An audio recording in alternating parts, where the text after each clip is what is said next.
నమస్తే, welcome to Nationalist hub. విశ్వ హిందూ పరిషత్ మరొక జాతీయ స్థాయి ఉద్యమానికి తెరతీసింది. ఎంతో కాలంగా భారతదేశంలోని హిందువులందరూ కూడా ముక్త కంఠంతో దేవాలయాలకు స్వయం ప్రతిపత్తి ఇవ్వాలి, ఇది ప్రభుత్వ చెర నుంచి దేవాలయాలను బయటకు తీసుకురావాలి అనే ఒక భావనను ఈ మధ్యకాలంలో వ్యక్తం చేస్తూ ఉన్నారు. దానికి ఒక వేదికగా విశ్వ హిందూ పరిషత్ ఈ ఉద్యమాన్ని తీసుకొని ఇది ఒక జాతీయ స్థాయిలో దేవాలయాలకు స్వయం ప్రతిపత్తి ఇచ్చే విధంగా హిందువులందరినీ చైతన్యవంతుల్ని చేసి ప్రభుత్వాల మెడలు వంచి ఈ ప్రయత్నం విజయవంతం చేసే దిశగా అడుగులు వేస్తోంది. దీనికి శ్రీకారం చుట్టింది. ఇది మన తెలుగునాట, ముఖ్యంగా ఆంధ్రప్రదేశ్లోని విజయవాడ వేదికగా ఈ ఉద్యమం శ్రీకారం చుడుతోంది. జనవరి 5వ తేదీన విజయవాడలో లక్షలాది మంది హిందువుల సమక్షంలో ఒక భారీ బహిరంగ సభకి ఇప్పుడు సంకల్పం తీసుకున్నారు విశ్వ హిందూ పరిషత్ నాయకులు. అండ్ విశ్వ హిందూ పరిషత్ ఆధ్వర్యంలో జరగబోతున్నటువంటి ఈ హైందవ శంఖారావం పేరిట జరగబోతున్నటువంటి బహిరంగ సభ ద్వారా హిందూ ఆలయాలకి స్వయం ప్రతిపత్తి ఇవ్వడానికి ప్రభుత్వాలకు విజ్ఞప్తుల్ని, ప్రభుత్వాలు చేయాల్సిన సంస్కరణల్ని అండ్ ప్రభుత్వాలు ఈ అంశాన్ని హిందూ ఆలయాలకు స్వయం ప్రతిపత్తి కల్పించేందుకు ప్రత్యామ్నాయంగా ఉన్నటువంటి ఒక ముసాయిదాని కూడా సిద్ధం చేసుకుని విశ్వ హిందూ పరిషత్ ఈరోజు ముందుకొచ్చింది. ఈ హైందవ శంఖారావం ఉద్దేశం ఏంటి, ఎంతమంది హిందువులు అందులో పాల్గొనబోతున్నారు, అండ్ విజయవాడ వేదికగా ఎటువంటి సందేశాన్ని విశ్వ హిందూ పరిషత్ ఇవ్వాలనుకుంటోంది, ఇటువంటి కీలకమైన అంశాల గురించి ఈరోజు మనం చర్చించబోతున్నాం. ప్రస్తుతం మనతో ఉన్నారు ఈ హైందవ శంఖారావం సభ కన్వీనర్గా వ్యవహరిస్తున్నటువంటి వ్యక్తి అండ్ విశ్వ హిందూ పరిషత్ ఆంధ్రప్రదేశ్ రాష్ట్ర కార్యదర్శి శ్రీ తనికెళ్ల సత్య రవికుమార్ గారు నేషనలిస్ట్ హబ్ స్టూడియోలో ఉన్నారు. వారితో మాట్లాడదాం. నమస్కారం సార్. నమస్కారం అండి. సార్, నిజంగా చాలా ఆనందంగా ఉంది నాకు ఫస్ట్ ఇది చూడగానే. ఎందుకంటే హిందూ ఆలయాలకు స్వయం ప్రతిపత్తి ఇవ్వాలన్న డిమాండ్, ఈ చర్చ చాలా సంవత్సరాలుగా ఒక మీడియా ప్రతినిధిగా నేను దీంట్లో చాలా సందర్భాల్లో మాట్లాడుతూనే ఉన్నాను. బట్ ఇది ఒక గొప్ప సభ ద్వారా కొన్ని లక్షలాది మంది హిందువుల సమక్షంలో ఇదొక ఉద్యమంలాగా రూపాంతరం చెందుతూ ఉండడం నిజంగా గొప్ప పరిణామం. అది మన తెలుగునాట ప్రారంభం అవడం ఇంకా గొప్ప పరిణామం. ఒకసారి హైందవ శంఖారావం ఉద్దేశం గురించి మీ మాటల్లో వినాలనుంది, ప్లీజ్ చెప్తారు. విశ్వ హిందూ పరిషత్తు 2025 జనవరి 5వ తేదీన ఒక భారీ బహిరంగ సభ, మీరు చెప్పినట్లు హైందవ శంఖారావం పేరుతో నిర్వహణ చేస్తోంది లక్షలాది మంది హిందువులతో. ప్రధానమైనటువంటి ఉద్దేశము, ఇది జాతీయ ఉద్యమంగా విశ్వ హిందూ పరిషత్ తీసుకున్న కార్యక్రమం హిందూ దేవాలయాలకి స్వయం ప్రతిపత్తిని ప్రభుత్వాలు కల్పించాలి. దేశానికి స్వతంత్రం వచ్చి 77 సంవత్సరాలైనా ఇప్పటికీ హిందూ దేవాలయాలు అస్వతంత్రంగానే ఉన్నాయి. రాజ్యాంగంలో 12, 25, 26 ఆర్టికల్స్ ప్రకారం ఒక మతానికి సంబంధించిన ఆంతరంగిక విషయాల్లో ప్రభుత్వాలు జోక్యం చేసుకోకూడదని స్పష్టంగా ఉన్నప్పటికీ కూడా మత మంత్రులను ఏర్పాటు చేయడము, ఎండోమెంటులు నిర్వహించడము, సుప్రీంకోర్టు తీర్పులున్న దేవాలయాల యొక్క నిర్వహణలో జోక్యం చేసుకోవద్దని సుప్రీంకోర్టు తీర్పులున్నా దేవాలయాల ఆదాయం మీద ప్రభుత్వాలకు అధికారం లేదు అని చెబుతున్నప్పటికీ కూడా వీటన్నిటినీ పక్కన పెట్టి 77 సంవత్సరాలుగా హిందూ సమాజాన్ని ప్రభుత్వాలు వంచిస్తూనే వస్తూ ఉన్నాయి. కాబట్టి ఈవేళ దేశంలో హిందూ సమాజం జాగృతమవుతున్నది. అయోధ్య ఉద్యమం తర్వాత హిందువుల యొక్క ఆలోచనలో మార్పు వచ్చింది. విడివిడిగా జీవిస్తున్నటువంటి హిందువులు, కుల వ్యత్యాసాలతో జీవిస్తున్న ప్రాంతము, వర్ణము, వర్గము, పార్టీల పేరుతో ఉన్నవాళ్ళు ఇవాళ హిందుత్వం అనే భావంతో ఏకత్రితం అవుతున్నారు యావత్ భారతదేశంలో కూడా. కాబట్టి ఇది సరైన సమయము. కాబట్టి అయోధ్య ఉద్యమాన్ని ప్రారంభించింది విశ్వ హిందూ పరిషత్ 1984లో. 2024 జనవరి 22వ తేదీ అయోధ్యలో రామ మందిరంలో, జన్మభూమిలో నవ్య భవ్య దివ్య రామ మందిరాన్ని నిర్మాణం చేయడం ద్వారా ఆ కార్యక్రమం ఇంచుమించులో 99% పూర్తయింది. ఇక దేవాలయానికి సంబంధించిన నిర్మాణాలు కొద్దిగా ఉన్నాయి, పూర్తి చేస్తాయి. ఈవేళ సమాజం ఎదురు చూస్తున్నటువంటి అయోధ్య లాంటి అత్యంత ప్రాధాన్యం ఉన్న అంశం ఏమిటి అని చెప్పంటే హిందూ దేవాలయాలకి స్వయం ప్రతిపత్తిని కల్పించడం. ఈవేళ దేశంలో అందరు హిందువుల్లో ఉన్న భావన ఇది. కారణం కూడా హిందువులు తమ దేవాలయాల్ని ఒక శ్రద్ధా కేంద్రంగా నిర్వహించుకోవాలనుకుంటారు, ఒక స్ఫూర్తి కేంద్రంగా నిర్వహించుకోవాలనుకుంటారు, ఒక సంస్కార కేంద్రంగా నిర్వహించుకోవాలనుకుంటారు. కానీ ఈవేళ ప్రభుత్వాల చేతుల్లో ఈ దేవాలయాలు ఒక వ్యాపార కేంద్రాలు అయ్యాయి. 10,000 కడితే దర్శనము, నుంచుంటే ఫీజు, కూర్చుంటే టిక్కెట్టు, పార్కింగ్ చేస్తే టిక్కెట్టు, ఘాట్ రోడ్లో నడిస్తే టిక్కెట్టు, వాహనమే వస్తే ఒక టిక్కెట్టు, అది ఏ రకమైన వాహనం అయితే ఆ రకమైన టిక్కెట్టు.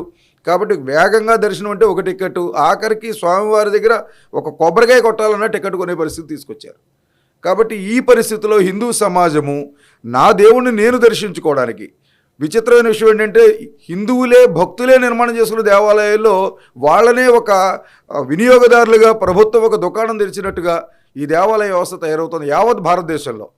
కాబట్టి దీన్ని సమూలంగా మార్చాలి, దానికి అంకురార్పణ జరగాలి అన్న ఉద్దేశంతో దీనికి ఒక రకంగా మార్గం నిర్దేశం చేసింది తిరుపతి శ్రీ వెంకటేశ్వర స్వామి వారు. లడ్డూ అపవిత్రము అన్న విషయం ఎప్పుడైతే వచ్చిందో ఇది ఆంధ్రప్రదేశ్లోనే కాదు విశ్వవ్యాప్తంగా ఉన్న హిందువుల్లో ఒక ఆవేదన, బాధ, ఆక్రోశము వెల్లుపుకింది. కాబట్టి ఇంత పవిత్రంగా ఆరాధించుకునేటటువంటి తిరుపతిలో ఇటువంటి పరిస్థితి జరిగిందా అనే విషయంలో చాలా వేదనకు గురైంది హిందూ సమాజం. కాబట్టి ఆ శ్రీ వెంకటేశ్వరుడే ఈ విషయాన్ని అందించడం ద్వారా ఇవాళ యావత్ హిందూ సమాజానికి దేవాలయాల ధార్మిక స్వయం ప్రతిపత్తి అనే ఉద్యమాన్ని అందించాడని మేము భావిస్తున్నాం. అందువల్ల దేశవ్యాప్తమైనటువంటి ఉద్యమంలో భాగంగా మొట్టమొదటి విజయవాడలో ఈ బహిరంగ సభ నిర్వహిస్తున్నాం. ఓకే, హిందూ ఆలయాలకు స్వయం ప్రతిపత్తి అనే మాట చాలా సందర్భాల్లో మనం వింటూనే ఉన్నాం. కానీ ఆల్టర్నేట్ ఏంటి? ఈ ప్రశ్న ఎక్కువ మంది అడుగుతుంటారు. ప్రత్యామ్నాయం ఉందా? ఇప్పుడు మనం ఇమీడియట్గా ప్రభుత్వాలు వైదొలిగితే ఈ సమాజం లేదా హిందూ సమాజం అన్ని ఆలయాల్ని అదే రీతిలో నిర్వహించుకోగలదా? ఈ ప్రశ్న ప్రభుత్వం నుంచి వస్తుంది. మేజర్గా రాజకీయ నాయకులు, రాజకీయ పార్టీల నుంచి వస్తున్నటువంటి అంశం ఇది. సో విశ్వ హిందూ పరిషత్ ఈ అంశానికి సంబంధించి ఖచ్చితంగా సుదీర్ఘమైనటువంటి అధ్యయనం చేసి ఉంటుంది. ఒకసారి ఆ వివరాలు ఏమైనా చెప్పగలుగుతారా? ఏమైనా ఆల్రెడీ మనకు ఆల్టర్నేట్ రెడీగా ఉందా లేదా? ముసాయిదా అని మీరు అన్నారు. తప్పనిసరిగా ఇప్పుడు మొట్టమొదట ఇది ఒక అపప్రద. అయోధ్య ఆలయాన్ని హిందువులే నిర్వహించుకుంటున్నారు, సోమనాథ్ దేవాలయాన్ని హిందువులే నిర్వహించుకుంటున్నారు. అనేక ప్రైవేటు ఆలయాలు చాలా ఉన్నతమైనటువంటి స్థితిలో దేవాలయాల నిర్వహణ చాలా పారదర్శకంగా గొప్పగా నిర్వహించడం జరుగుతోంది. కాబట్టి హిందువులు అనేక కులాల ప్రాతిపదికతో ఆయా దేవీ దేవతల యొక్క దేవాలయాలు నిర్వహిస్తున్నారు. ఎక్కడ సమస్య లేదు. కాదంటే హిందూ దేవాలయాలను ధార్మిక కోణంలో కాకుండా, ఆధ్యాత్మిక కోణంలో కాకుండా ఒక వ్యాపార కోణంలో చూసినప్పుడు ఇంత వ్యాపారం చేయగలరా హిందువులు, వీళ్ళకి సత్తా ఉందా అనేది ప్రత్యక్షంగా వాళ్ళు వేసే ప్రశ్న. కాబట్టి తప్పనిసరిగా హిందువులు దీన్ని నిర్వహించుకోగలరు. అది అయోధ్య ఆలయంలో నిరూపణమైంది. సంవత్సరం అయింది ఆలయ నిర్వహణ ప్రారంభమయ్యి. ఈవేళ 70 సంవత్సరాల తర్వాత తిరుపతి దేవస్థానంలో స్వతంత్రం వచ్చాక ఆలోచిస్తున్న విషయాన్ని అయోధ్యలో ప్రారంభం రోజునే పూర్తి చేశారు. 40 నిమిషాల్లో దర్శనం పూర్తి చేస్తున్నారు. 1,20,000 మంది వచ్చిన. కాబట్టి ఒక 4 రోజుల క్రితం 62,000 మంది వస్తే తిరుమలలో 16 నుంచి 17 గంటల సమయం పట్టింది. కాబట్టి ఈవేళ తిరుపతి కూడా అయోధ్యని ఆదర్శంగా తీసుకుంది. మేము కూడా ఈ టెక్నాలజీ మారుస్తాము. కాబట్టి ఏ టెక్నాలజీ ప్రకారం మేము కూడా ఒక 40-45 నిమిషాలు దర్శనం చేయడం కోసం ఏర్పాట్లు చేస్తున్నాము. దీనికి ఒక ట్రయల్ రన్ వేస్తున్నామని చెప్పి టీటీడీ చైర్మన్ గారు చెప్పారు. అంటే ఈవేళ టీటీడీ ఆలోచనకు కూడా మార్గదర్శనం, దిశానిర్దేశం చేసింది అయోధ్య ఆలయం. అది ప్రభుత్వం నిర్వహిస్తున్నది కాదు, హిందువులు నిర్వహించుకుంటున్న ఆలయం. కాబట్టి తప్పనిసరిగా ఇది చేయగలరు అనడానికి ఇది ఒక ఉదాహరణ. రెండవది, ఇది ఒక కాకతాళీయంగా తీసుకున్న ఉద్యమం కాదు. దీని మీద అనేక రకాలైన పరిశోధనలు చేసి గత 15 సంవత్సరాలుగా సుప్రీంకోర్టు యొక్క సీనియర్ న్యాయవాదులతో, అలాగే హైకోర్టుల యొక్క సీనియర్ రిటైర్డ్ జడ్జిలతో, అలాగే ఎండోమెంట్ డిపార్ట్మెంట్లో పనిచేసినటువంటి సీనియర్ పదవీ విరమణ చేసిన ఆఫీసర్లతో, అలాగే దేశంలో నిష్ణాతులైనటువంటి ధర్మాచారులతో, మఠాధిపతులతో, పీఠాధిపతులతో, ధార్మిక ప్రవచకులతో, ఆగమ పండితులతో విశ్వ హిందూ పరిషత్ పెద్దలు దీన్ని ఒక కమిటీని, టీంని ఏర్పాటు చేసుకుని 15 సంవత్సరాల నుంచి దీని మీద సర్వే చేస్తున్నారు. ఒక 1000 దేవాలయాల మీద సర్వే చేశారు. అక్కడున్న పరిస్థితులు, అక్కడున్న సమస్యలు, అక్కడున్న పరిష్కార మార్గాలు అన్నీ కూడా కనుగొన్నారు. 14 రాష్ట్రాల్లో ఈ పర్యటన సాగింది. సుమారు 100 మఠాలు, పీఠాధిపతులు, ధర్మాచారులతో దీని మీద చర్చించడం జరిగింది. ఒక ముసాయిదాన్ని తయారు చేసుకోవడం జరిగింది. కాబట్టి భారతదేశంలో కేంద్ర ప్రభుత్వం చేయవలసినటువంటి చట్ట సవరణ ఏమిటన్నది ఒక ముసాయిదా డ్రాఫ్ట్ తయారు చేశారు. అలాగే ఈ ఎండోమెంట్ అనేది రాష్ట్రాల పరిధిలో ఉంది కాబట్టి ఆయా రాష్ట్రాల్లో ఉన్న ఎండోమెంట్ యాక్ట్ని సంపూర్ణంగా దాని మీద ఆలోచన చేసి దాన్ని సమగ్రంగా పరిశీలించి ఏ విధమైన మార్పు చేస్తూ చట్ట సవరణ చేయాలి అన్నది ఆయా రాష్ట్రాలకు సంబంధించినటువంటి ముసాయిదా డ్రాఫ్ట్ను కూడా విశ్వ హిందూ పరిషత్ తయారు చేసింది. కాబట్టి దానికి సంబంధించిన పూర్వ తయారీ అంతా పూర్తి చేసుకున్న తర్వాత ఈవేళ ఆ డ్రాఫ్ట్ని ఆంధ్రప్రదేశ్ ముఖ్యమంత్రి వర్యులు శ్రీ నారా చంద్రబాబు నాయుడు గారికి ఇచ్చి ఈ హైందవ సభ నిర్వహిస్తోంది. ఓకే, సో ఇప్పుడు మీరు చెప్తున్నట్టుగా అంటే ఫస్ట్ ఇందులో ముసాయిదా రెడీ అయిపోయింది అంటున్నారు, మీరు ఒక డ్రాఫ్ట్ రెడీ అయిపోయింది అంటున్నారు. ఆ డ్రాఫ్ట్ని అడాప్ట్ చేసుకోవడమే ప్రభుత్వాలు చేయాల్సిన పని. ఇప్పుడు ఉన్నదాన్ని రిపీల్ చేయడం, తీసేయడం, ఇప్పుడున్న ఎండోమెంట్ చట్టాన్ని రద్దు చేసుకోవడం, కొత్త దాన్ని అడాప్ట్ చేసుకోవడం. సో ఇది టెక్నికల్గా ప్రభుత్వాలు తీసుకోవాల్సిన నిర్ణయం. శంఖారావం ఎందుకు? దీనికి ఏమైనా సంబంధం ఉందా? జనజాగరణ ఎందుకు అవసరం ఇప్పుడు? ఒకటి, ఇది ఎందుకు చేయాలో ప్రజలకి అవగాహన కావాలి. ఓకే. హిందూ బంధువులందరికీ కూడా ఈ ఉద్యమం ఎందుకు చేస్తున్నాము అనేది, ఈ ఉద్యమంలో వాళ్ళ పాత్ర ఏమిటి అనేది అవగాహన ఇవ్వాలి. కాబట్టి ప్రజాస్వామ్యంలో అధిక సంఖ్యలో ఏది కోరుకుంటున్నారో ప్రభుత్వాలు ఆలోచించవలసిన అవసరం ఉన్నది. కాబట్టి లక్షలాది మంది రేపు విజయవాడ వచ్చి మా కోరిక ఇది నెరవేర్చడం రాష్ట్ర ప్రభుత్వాన్ని కేంద్ర ప్రభుత్వాన్ని అడుగుతాయి. రెండో వైపున ఈ దేవాలయాలు రేపు మనం నిర్వహించుకోవడానికి కూడా హిందూ సమాజాన్ని సమాయత్తం చేసుకోవాల్సిన అవసరం ఉన్నది. కాబట్టి 2 విభాగాలుగా ఈ జనజాగరణ కార్యక్రమంలో భాగంగా ఈ హైందవ శంఖారావం నిర్వహిస్తున్నాం. మొదటిది లక్షలాది మందిని ప్రత్యక్షంగా పాల్గొనేలా చేయడం సభలో. వాళ్ళకి దేశంలో ఉన్నటువంటి మహామహులైనటువంటి ధర్మాచారులు, రాష్ట్రంలో ఉన్నటువంటి ప్రముఖ స్వామీజీలు, అలాగే విశ్వ హిందూ పరిషత్ యొక్క అఖిల భారతీయ అధికారులు అందరూ కూడా ఈ కార్యక్రమంలో మార్గదర్శనం అందించడం జరుగుతుంది. ఆ తర్వాత ఇక్కడికి వచ్చిన వాళ్ళు ఒక స్ఫూర్తితో వెళ్తారు. అలాగే గ్రామాల్లో ఉన్న వాళ్ళకు కూడా ఇది ఎందుకు చేస్తున్నాం అవగాహన కలగాల్సిన అవసరం ఉన్నది. దీనికోసం 25 లక్షల కుటుంబాలను కలుస్తున్నాం గత నెలలుగా. ప్రతి కుటుంబానికి వెళుతున్నాం. ఆంధ్రప్రదేశ్ ఈ కరపత్రం వారందరికీ ఇస్తున్నాం. ఆంధ్రప్రదేశ్లో వారి ఇంటి ముందు ఒక స్టిక్కర్ అంటిస్తున్నాం, మన దీక్ష దేవాలయ రక్ష అని. కాబట్టి ప్రతి కుటుంబంలో ఉన్న ప్రతి హిందువుకి కూడా ఇది అవగాహనకు రావాలి. రేపు మన దేవాలయాలు మనమే నిర్వహించుకోవాలి. ఇది కోల్పోవడం వల్ల ఈవేళ మత మార్పులు జరుగుతున్నాయి. ఇది కోల్పోవడం వల్లే హిందుత్వ భావానికి దూరంగా కులాల దగ్గర పరిమితం అయిపోతున్నాము. ఇది కోల్పోవడం వల్లే ఈవేళ మన ధార్మికమైనటువంటి ప్రవాహము, ప్రచారము హిందూ సమాజానికి అందడం లేదు. ఇది కోల్పోవడం వల్లనే తర్వాత వచ్చే తరాలకి హిందుత్వం సంబంధించినటువంటి ఏ అవగాహన ఉండడం లేదు. ఇది కోల్పోవడం వల్ల నైతికతకు దూరం అయిపోతున్నాము.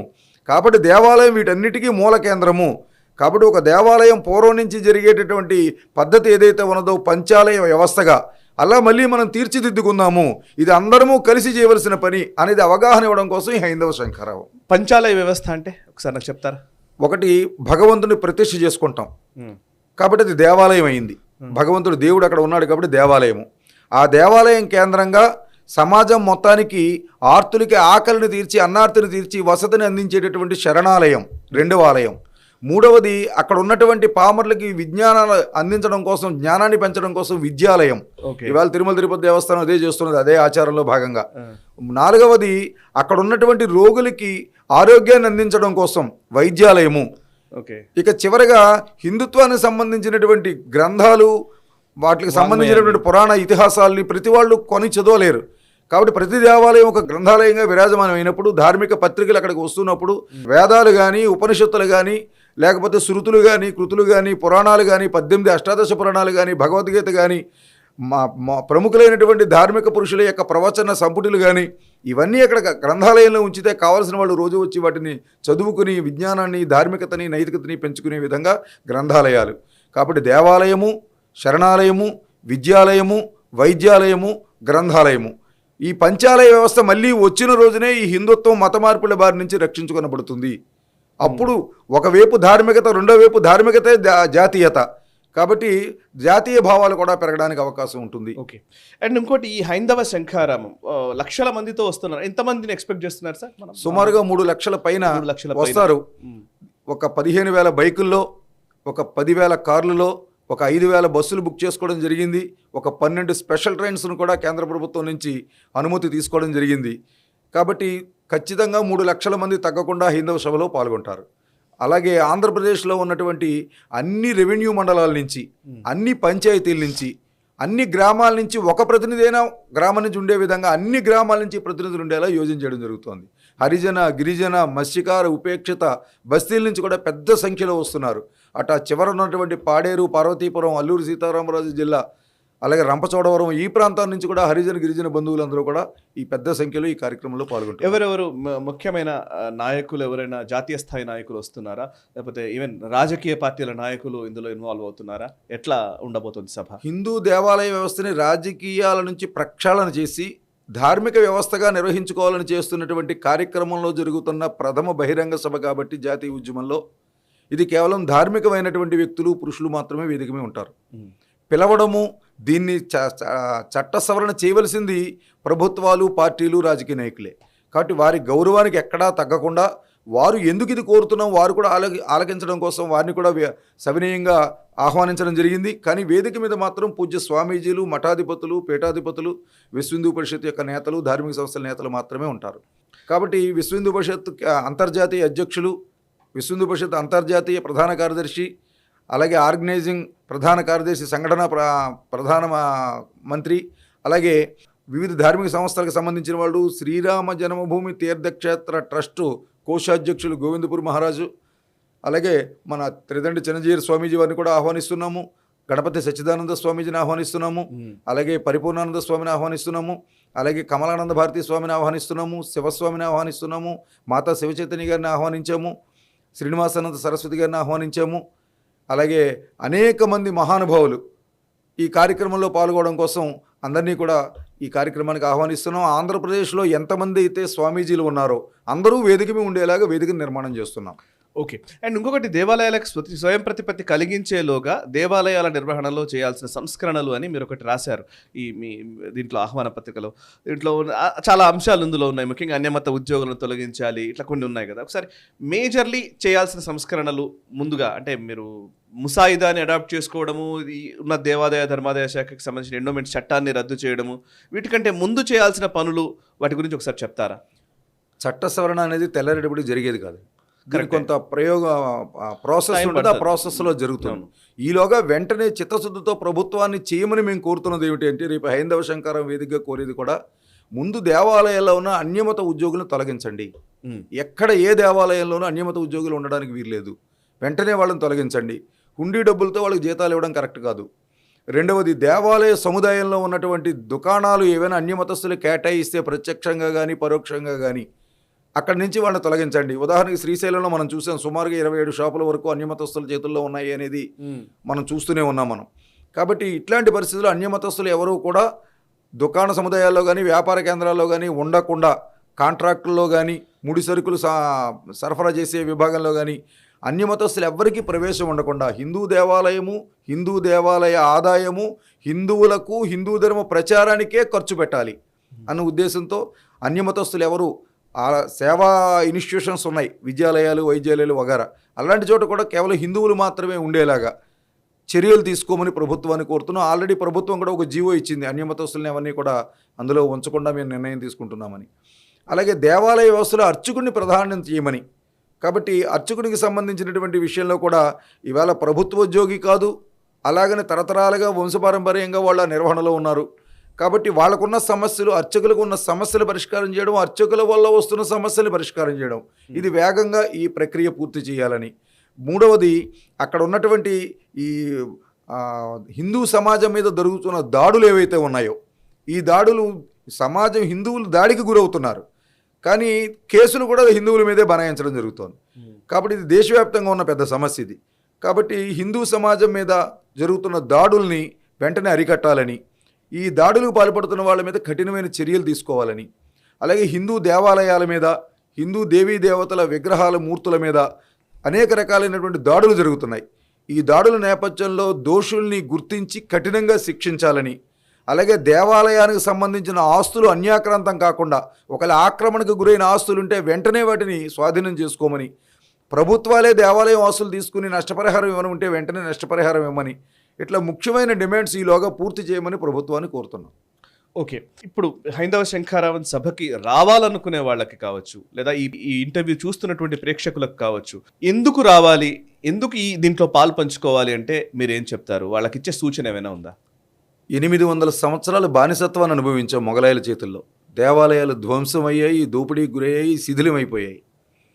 అదే సందర్భంలో 200 సంవత్సరాలు క్రైస్తవులైన బ్రిటిష్ వాళ్ళ చేతుల్లో లూటీకి గురయ్యాయి. అందులో భాగమే ఈస్ట్ ఇండియా కంపెనీ ఈవేళ మనం అనుభవిస్తున్న ఈ ఎండోమెంట్ డిపార్ట్మెంట్ని తీసుకొచ్చింది. కాబట్టి దేవాలయాల యొక్క ఆస్తులు వాళ్ళు ఆక్రమించుకోవడం కోసం 1897లో వాళ్ళు తీసుకొచ్చినటువంటి చట్టం ఏదైతే ఉన్నదో ఆ చట్టమే ఈవేళ ఎండోమెంట్గా పరివర్తన చెంది ఈవేళ మన నెత్తి మీద భస్మాసుడిగా కూర్చుంది. కాబట్టి ఇన్ని సంవత్సరాలు పోరాటం చేసిన యొక్క హిందువుల ఆదర్శాన్ని గుర్తించండి. 1000 సంవత్సరాలు బానిసత్వంలో ఉన్న దేవాలయ వ్యవస్థని కాపాడుకోవడం కోసం తమ ప్రాణాన్ని బలి చేసినటువంటి హిందూ వీరుల యొక్క చరిత్రను గుర్తించండి. వాళ్ళు చేసిన త్యాగాలు, బలిదానాలను వృధా పోనివ్వకండి. స్వతంత్రం వచ్చినా ఇంకా దేవాలయాలు బానిసత్వంలో ఉండే పరిస్థితికి మనము కూడా ఒక కారణమే. కాబట్టి నడుం బిగించి ముందుకొద్దాం. కలిస్తే బలుస్తాం, బలిస్తే నిడుస్తాం, విడిపోతే పడిపోతాం. కాబట్టి ఈవేళ మనం కలిసికట్టుగా కనుక నిలబడకపోతే ఇక దేవాలయ వ్యవస్థ మనకు మిగలదు. ఈవేళ అనేక దేవాలయాలు, 100 ఎకరాలు ఉన్న దేవాలయాలు ధూపదీప నైవేద్యాన్ని నోచుకోకుండా ఉన్నాయి. ఈవేళ దేవాలయాలు కులాల కోరల్లో మిగిలిపోతున్నాయి. అలాగే ప్రభుత్వం నిరాదరణకు గురవుతున్నాయి. ఇప్పటికీ స్వతంత్రం వచ్చిన 70 సంవత్సరాలైన దేవాలయం లేనటువంటి హరిజన గిరిజన గ్రామాలు ఉన్నాయి. కూలిపోయిన దేవాలయ స్థానంలో దేవాలయాలు కట్టలేని పరిస్థితి ఉన్నాయి. కానీ మన దేవాలయాలకి సంవత్సరానికి 10,000 కోట్ల రూపాయల ఆదాయం యావత్ భారతదేశంలో దేవాలయాల ద్వారా వస్తున్నాయి. ఇది అక్కడ ఉన్నటువంటి సంపదల నుంచి ప్రతి సంవత్సరం వచ్చే ఆదాయం. అది కాక ఈ టిక్కెట్ల పేరుతో మరొక పేరుతో ప్రతి సంవత్సరము వసూలు చేసే ఆదాయం 400 కోట్లు. 10,400 కోట్ల ఆదాయం వస్తున్న మన దేవాలయాల పరిస్థితి ఎలా ఉందో ఒక్కసారి మనం కళ్ళు తెరిచి చూద్దాం. దీనికి కారణం మనం ఉదాసీనంగా ఉండడమే. మన దేవాలయాల్ని మనం రక్షించుకోకపోతే స్వతంత్రం తెచ్చుకున్న దానికి అర్థం ఉండదు. కాబట్టి మన పరిపాలన వికేంద్రీకరణ, అధికార వికేంద్రీకరణ కోసం కాదు మనం స్వతంత్రం తెచ్చుకున్నది. ఇది వాళ్ళు చేశారు. పాఠశాల వాళ్ళు పెట్టారు, రైలు నడిపారు, రోడ్లు వేశారు, విద్యుత్ తీగలు పెట్టారు. దీనికోసం కాదు. మనదైనటువంటి సంస్కృతి, మనదైనటువంటి సాంప్రదాయము, మనదైనటువంటి శ్రద్ధా కేంద్రాలు, మన గోవులు, మన మాతృమూర్తులు, మన పురాణ గ్రంథాలు, మన దేవాలయాలు, మన భూమాత రక్షించబడాలని మనం స్వతంత్రం కోసం పోరాటం చేస్తాం. ఇది మరొక ధార్మిక స్వతంత్ర ఉద్యమం. అప్పుడు స్వతంత్రం కోసం పోరాటం చేయలేకపోయాం. ఇవాళ ధార్మిక స్వతంత్రం కోసం పోరాటం చేయడానికి కలిసి ముందుకు నడుద్దాం. అందరూ విజయవాడ చేరుకుందాం. తప్పనిసరిగా ఈ కార్యక్రమం విజయవంతం కావాలని నడుం కలిపి విజయవాడకు వద్దాం. సరే, ఇందాక మీరు స్టార్టింగ్లో చెప్పారు అయోధ్య ఉద్యమం గురించి మాట్లాడారు. అయోధ్య ఉద్యమం విశ్వ హిందూ పరిషత్ అది భుజాలకెత్తుకొని విశ్వ హిందూ పరిషత్ జాతిని మొత్తం ఏకం చేసి జాగృతపరిచి అయోధ్యలో భవ్యమైన దివ్యమైన రామ మందిర నిర్మాణం జరిపేలాగా మీరు నిలబడ్డారు. ఇప్పుడు అంతే స్థాయిలో దేవాలయాల స్వయం ప్రతిపత్తి విషయాన్ని మీరు టేకప్ చేసినట్టుగా మనం భావించాలా? విశ్వ హిందూ పరిషత్ ఈ అంశానికి సంబంధించి ప్రజలకు ఇచ్చే సందేశం ఏమైనా ఉందా యాజ్ ఆర్గనైజేషన్? స్వతంత్రం వచ్చిన 77 సంవత్సరాల తర్వాత హిందువులు తమ మతాన్ని తాము ఆచరించడానికి, ప్రచారం చేసుకోవడానికి అవకాశం లేని దుస్థితి భారతదేశంలో నెలకొని ఉంది. కరెక్ట్. ఇది చాలా దయనీయమైనటువంటి విషయం. చెప్పడానికి నాకు బాధగా ఉంది, ఆలోచించలేకపోవడం హిందూ సమాజం యొక్క లోపంగా కూడా ఉంది. కాబట్టి దీనికి జాగరణ కలిగించాలి. విశ్వ హిందూ పరిషత్ రామ జన్మభూమి ఉద్యమాన్ని తీసుకున్నప్పుడు ఏ కంఠాలైతే, ఏ స్వరాలైతే వ్యతిరేకించాయో, ఎవరైతే రాజద్రోహం అన్నారో, ఎవరైతే రాజ్యాంగ విరుద్ధం అన్నారో, ఎవరైతే మతమౌఢ్యం అన్నారో, ఎవరైతే ఇది తిరోగమనం అన్నారో, ఎవరైతే ఇది ఛాందస్వాదం అన్నారో, ఎవరైతే మైనారిటీ మీద దాడి అన్నారో, వీళ్ళందరి నోళ్ళు మూతపడేలాగా రాజ్యాంగబద్ధంగా, న్యాయబద్ధంగా విశ్వ హిందూ పరిషత్తు తీసుకున్న రామ జన్మభూమి ఉద్యమము న్యాయపరమైనది, సత్యమైనది, ధర్మమైనది, రాజ్యాంగబద్ధమైనది అని సుప్రీంకోర్టు తీర్పిచ్చింది. కాబట్టి ఆ రోజున ఎవరైతే దీన్ని విమర్శించారో, అడ్డు తగిలారో, అటువంటి వాళ్ళందరూ అయోధ్యలో మన జనవరి 22వ తారీఖున వచ్చి ఆనందంతో పరవశం చెందిపోతున్నాము అని ప్రకటించారు. కాబట్టి ప్రారంభంలో అనుమానాలు ఉంటాయి, అపనిందలు ఉంటాయి, ఆ రకమైనటువంటి ఆలోచనలు ఉంటాయి. కాబట్టి ఈ కార్యక్రమం జనవరి 5 తర్వాత పరివర్తన ప్రారంభమవుతుంది. ఇది దేశవ్యాప్తంగా అన్ని రాష్ట్రాల్లో ఈ కార్యక్రమాన్ని పూర్తి చేసుకున్న తర్వాత జాతీయ స్థాయిలో ఒక మహోద్యమంగా ఇది ప్రారంభమవుతుంది. ఆ తర్వాత అందరి స్వరాల్లో మార్పు వస్తాయి. రామజన్మభూమిలో వచ్చినట్టు తప్పనిసరిగా హిందూ సమాజము, హిందువులు తమ మతాన్ని తమ ఆచరించుకోలేని ఈ దుస్థితికి సెక్యులరిజం పేరుతో మండపాలు ఏర్పాటు చేసుకోవడానికి కూడా ప్రభుత్వం అనుమతిస్తే, కప్పం కడితేనే వినాయక చవితి మండపాలు, కప్పం కడితేనే దసరా నవరాత్రుల మండపాలు, అనుమతిస్తేనే బజరంగ హనుమత్ శోభాయాత్రలు అనే పరిస్థితికి ఈవేళ క్రైస్తవ సమాజం స్వేచ్ఛగా ఉన్నా, ముస్లిం సమాజం స్వేచ్ఛగా ఉన్న హిందువులకే ఎందుకు ఈ పరిస్థితి దాపరించింది? హిందువులు ఈ దేశ స్వతంత్రం కోసం సర్వస్వం అర్పణ చేసి దేశాన్ని స్వతంత్రం తెచ్చుకున్నారు. కానీ ఆ ఫలాలు మాత్రం హిందువులు పొందలేకపోతున్నారు. ఇది హిందూ సమాజం గుర్తించేలా చేస్తాము. అందరూ దేవాలయాల కోసం నడుం కట్టే ఒక మరో అయోధ్య ఉద్యమంగా ఈ ధార్మిక దేవాలయ స్వతంత్ర ఉద్యమాన్ని ముందుకు నడుపుతాము. అది హైందవ శంకారంతో ప్రారంభిస్తాం. సార్, గతంలో 1980వ దశకం ఆ టైంలో అయోధ్య ఉద్యమం అన్నప్పుడు మీరు ఇందాక చెప్పినప్పుడు రాజకీయంగా చాలా ప్రతికూలమైన వాతావరణం ఉండింది. అండ్ సామాజికంగా కూడా ఇంకా అందరికీ అంత అవగాహన కూడా లేదు. బట్ రాజకీయంగా అయితే ఖచ్చితమైన ప్రతికూల పరిస్థితులు విశ్వ హిందూ పరిషత్ ఎదుర్కొంది. కానీ ఈ రోజు రాజకీయంగా కొంత పాజిటివ్ వాతావరణమే ఉన్నట్టు ఉంది. ఎందుకంటే ఎన్డీఏ ప్రభుత్వం, ఈవెన్ ఆంధ్రప్రదేశ్లో ఎన్డీఏ కూటమి ప్రభుత్వమే ఉంది, అక్కడ ఎన్డీఏ కూటమి ప్రభుత్వమే కేంద్రంలోనూ ఉంది. సో ఇప్పుడు రాజకీయంగా నే తీసుకోవాల్సిన నిర్ణయానికి రాజకీయ అనుకూల వాతావరణాన్ని మీరు ఎట్లా చెప్తారు? ప్రజాస్వామ్యంలో ప్రజల నాడే రాజకీయం. కాబట్టి ప్రజలు ఏది కోరుకుంటున్నారో డైవర్ట్ అవ్వడమే రాజకీయ నాయకులు చేయగలిగినటువంటి ఒక గొప్ప కార్యం. అంతే. ఈవేళ ప్రజలు కోరుకుంటున్నారు దేవాలయ విముక్తి. ఈవేళ నిధి సేకరణ అభియాన్లో ప్రజల ముందుకు వచ్చి 3,800 కోట్లు, 3,200 కోట్ల వరకు దేవాలయానికి అందించారు అయోధ్యకి. వెంటనే రాజకీయ నాయకుల యొక్క ఆలోచనలో మార్పు వచ్చింది. ఇవాళ యావత్ సమాజం ముందుకొచ్చి మా దేవాలయాలు విముక్తి చేయండి అన్నప్పుడు ఇది వెంటనే చేయడానికి రాజకీయ నాయకులు ముందుకు వస్తారు. మాకు రాజకీయ నాయకులు శత్రువులు కాదు, ప్రభుత్వాలు శత్రువులు కాదు. ఇక్కడ పోరాటం కాదు, ఇది కేవలం డిమాండ్. ఈ డిమాండ్ ప్రభుత్వం ముందు ఉంచి ఇంతమంది ప్రజలు కోరుతున్నారు అనేది వాళ్ళకి అవగాహన కల్పిస్తే పరివర్తన అనేది ప్రజాస్వామ్యంలో అది చాలా సామాన్యంగా వస్తుందని మేము భావిస్తున్నాం. Right sir, thank you very much sir, thank you very much. చాలా గొప్ప ప్రయత్నంకి శ్రీకారం చుట్టింది విశ్వ హిందూ పరిషత్. ఇది ఖచ్చితంగా విజయవంతం అవుతుంది, అవ్వాలి. అయ్యే విధంగా నేషనలిస్ట్ హబ్ కూడా దీంట్లో భాగస్వామ్యం ఖచ్చితంగా తీసుకుంటుంది. దేవాలయాలకు స్వయం ప్రతిపత్తి అనేది ఖచ్చితంగా జరగాల్సిన పని. Thank you very much sir, మీరు ఒక అద్భుతమైన కార్యక్రమం. మీ నేషనల్ హబ్ ద్వారా నేను హిందూ సమాజాన్ని కోరుతున్నాను, అందరూ కలిసి రండి, విజయవాడ చేరుకుందాం జనవరి 5ని. కలిసి మనం నినదిద్దాం, మన దీక్ష దేవాలయ రక్ష అని ప్రభుత్వాలకి, రాష్ట్ర ప్రభుత్వాలకి, కేంద్ర ప్రభుత్వాలకి ఈ మన యొక్క ఉద్దేశాన్ని తెలియజేద్దాం. ఈ చట్ట సవరణకి అందరం కూడా నడుం బిగిద్దాం. చలో విజయవాడ, చలో Vijayawada. Thank you very much sir. So చూశారు కదా, ఇది విశ్వ హిందూ పరిషత్ హైందవ శంఖారావం పేరిట ఒక అద్భుతమైన భారీ బహిరంగ సభకి శ్రీకారం చుట్టింది. జనవరి 5వ తేదీన విజయవాడలో నిర్వహించబోయే ఈ భారీ బహిరంగ సభకి హిందువులందరూ చేరుకొని అక్కడ ఈ జన జాగరణ అని అంటుంటాం కదా, హిందూ చైతన్యాన్ని చూపించాల్సిన సమయం వచ్చింది. ఇది నిజంగా కులాల ప్రాతిపదికన లేకపోతే వర్గాల ప్రాంతాల ప్రాతిపదికన విడిపోయిన హిందూ సమాజం ఏకతాటిపై నిలబడి ఒక వేదిక ద్వారా ఒక గొంతుకై హైందవ శంఖారావాన్ని ప్రపంచానికి వినిపించే ఒక అద్భుతమైన ఘడియల్లో మనము పాల్గొందాం. జనవరి 5వ తేదీని మర్చిపోకండి. విజయవాడలో జరగబోయే ఈ సభలో పాల్గొనండి. మీరు పాల్గొనడమే కాదు, మీతో ఇంకా తెలిసిన వాళ్ళని, మీ బంధువులని, మిత్రులని కూడా తీసుకువెళ్ళి ఈ సభలో పాల్గొనే విధంగా ప్రేరేపించండి.